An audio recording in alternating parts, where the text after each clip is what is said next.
حضرت بلال سے لوگوں نے کہا آپ نبی پاک سے متاثر کیسے ہوئے؟ تو جناب بلال کہنے لگے میں زیادہ لوگوں کو، مکے کے لوگوں کو جانتا ہی نہیں تھا، جو کہ میری ڈیوٹی تھی گھر میں کام کرنے کی، اور مجھے سخت سزا ملتی تھی امیہ بن خلف کی طرف سے، تو میں تو زیادہ لوگوں کو جانتا ہی نہیں تھا، کبھی مجھے موقع ہی نہیں ملا تھا باہر نکلنے کا۔ حضرت بلال کہتے ایک دن مجھے بخار چڑھ گیا بڑا تیز، میں لوگوں کو جانتا نہیں تھا، فرماتے مجھے تیز بخار چڑھ گیا تو ٹھنڈ بڑی سخت تھی، میرے مالک نے مجھے کئی کلو جوں دیے پیسنے کو چکی پہ، کہتے میں بیمار تھا تو میں نے کچھ دوائی لی جو اس وقت موجود ہوتی تھی، تو میں نے ایک لحاف لیا، دودھ پیا تو مجھے نیند آ گئی، جب میں سویا تو میرا مالک آ گیا، اس نے آ کر کے مجھے سوئے ہوئے دیکھا تو کھینچ کر کمبل اتارا، کہنے لگا اب تیری سزا یہ ہے کہ تو کھلے میدان میں بیٹھے گا، وہاں چکی پیسے گا، اور دوسری سزا یہ ہے کہ تجھے قمیض پہننے کی بھی اجازت نہیں۔ حضرت بلال کہتے ہیں تیز بخار، ٹھنڈ کا عالم، اور جب میں چکی پیس رہا تھا تو رو رہا تھا۔ سیدنا بلال حبشی رضی اللہ تعالیٰ عنہ فرماتے ہیں میرے دروازے کے قریب سے رسول پاک گزرے اور مجھے ہائے ہائے کرتے دیکھا تو دستک دی،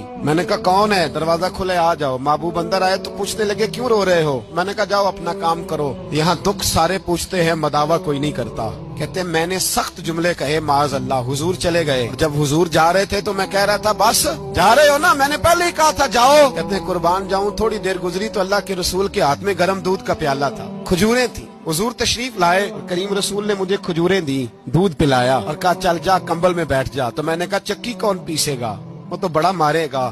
مصطفیٰ کریم نے فرمایا تو بیٹھ رضائی میں اور آج تیرے حصے کی چکی میں پیسوں گا۔